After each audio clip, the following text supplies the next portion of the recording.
mimic their actions. Here are some statistics on Asian academic excellence, which will help you to understand why Asians perform so much better than students of other ethnicities. Number one, Asians spend seven times more of their income on supplemental education services than average Americans. It is estimated that 2/3 of Asian American children have private tutors and attend after-school programs on a weekly basis. And so culturally, they consider education-related expenses as investments, not an expenditure. And this is from Angel Chi in an article she wrote on why do Asian Americans do better in school. Second statistic. When asked to identify the most important traits to academic success, Asians quoted continuous effort, self-control, and motivational progress as the top 3 reasons. In comparison, other Americans are more likely to attribute academic success to born intelligence like IQ scores. This major cultural difference significantly impacts Asian Americans' attitude towards school in general. In other words, the Asians tend to think that their academic success is going to be produced by their effort. It's how much continuous effort they put forth, how much self-control they have, and how motivated they are. And so they think that their academic success is attributable to their own decisions. Whereas, according to this research, other Americans, non-Asians, think that their academic success is attributable to born intelligence. So it's simply, other Americans tend to think that you're either really smart and therefore you'll get good grades, or you're not really smart and you won't get good grades. Whereas Asians think, I don't care how smart you think you are, work hard, be disciplined, put forth effort, and you'll get good grades. And so they attribute academic success to effort, whereas non-Asians attribute academic success to inborn or innate intelligence. And so they don't even see the necessity on average of putting forth that much more effort, because they think that if you are going to succeed academically, it will be by dint of your intrinsic academic or intrinsic level of intelligence, right? Whereas Asians believe that forget all that nonsense, work hard and you'll get the result. Third stat, Asians are more likely to live in a better school district. 54% of Asian Americans versus 42% of Hispanics versus 33% of African Americans. For many Asian families, school district is one of the most important factors when purchasing a home. In Irvine, for example, one of the best school districts in Southern California, Asians have surpassed white Americans as the most predominant racial group, representing 45% of the total population according to 2016 census data. So I didn't mention the source for the last stat. It was again from Angel Chi, from the article of why do Asian Americans do better in school.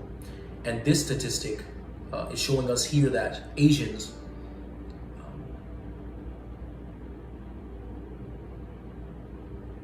place a heavier emphasis on school district when it pertains to where they're going to live.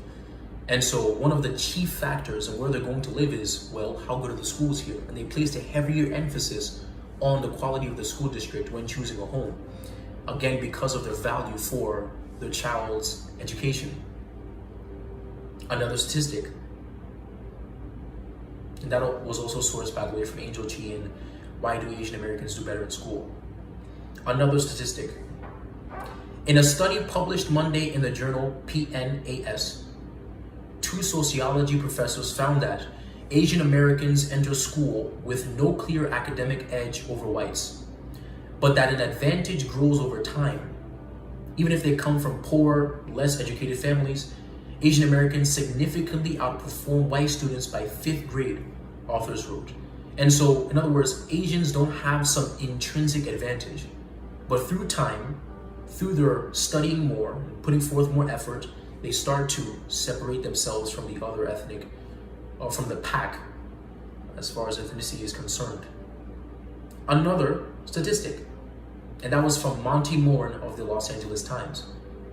Another statistic, and this is from, let me quote the source beforehand, Amy Hisson of Queens College, New York, and Yu Chi of the University of Michigan. What accounts for Asians' greater academic effort than whites?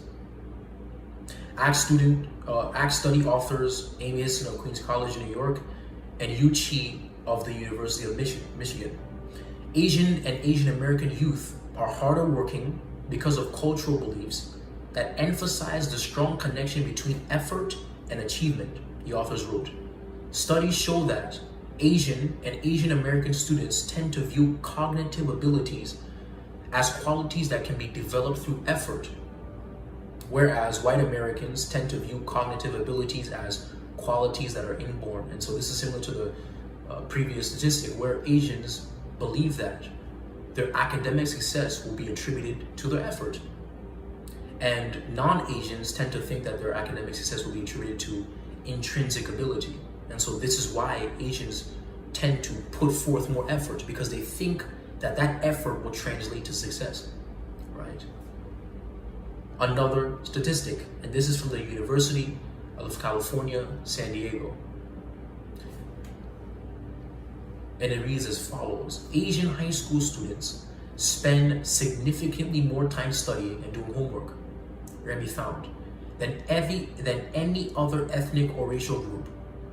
Averaged over the entire year, including summer vacations, the average non-Hispanic white student spends 5.5 hours per week studying hard or studying and doing homework, while Hispanic and non-Hispanic black students spend even less. In contrast, the average Asian student spends a whopping 13 hours per week.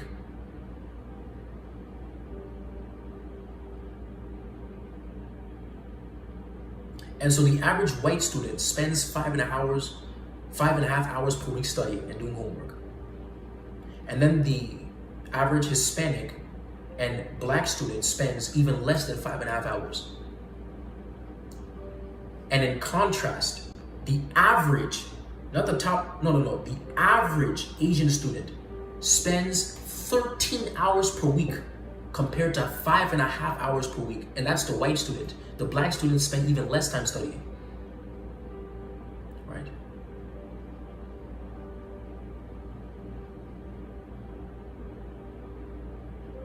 Now, 5.5 and 2 would be 11.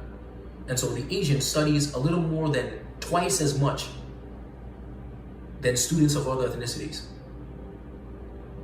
Parents' educational levels do not explain the differences, Remy said, as these become even greater if the sample is limited to children who have at least one parent with a college degree. And so this is not attributable to having parents who are more educated, because according to this research, the Asians who have a parent, in other words, even if the sample is limited to children who have at least one parent with a college degree,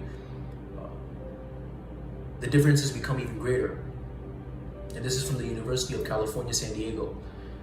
And this is the last statistic, again from the University of California, San Diego.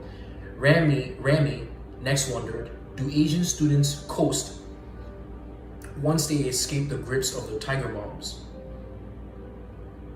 The gap is not so extreme among full-time college students, Remy said, but it is still the case that Asian students spend more time studying. 15 plus hours per week in comparison with white students who spend a little over 10 hours per week, and with black and Hispanic students who spend less time. And so even when they go to college, the Asian students still study more on average than their white and black counterparts. And so simply, Asians study more, their parents invest more into their education, and they have a philosophy towards education that causes them to put forth a value on academic effort, more so than their ethnic counterparts. And so they study more than other ethnicities. Their parents invest more in their children's education than other ethnicities, and they have a superior philosophy on education. Then they have a more superior philosophy on education than other ethnicities. And so some of these things, of course, are what contribute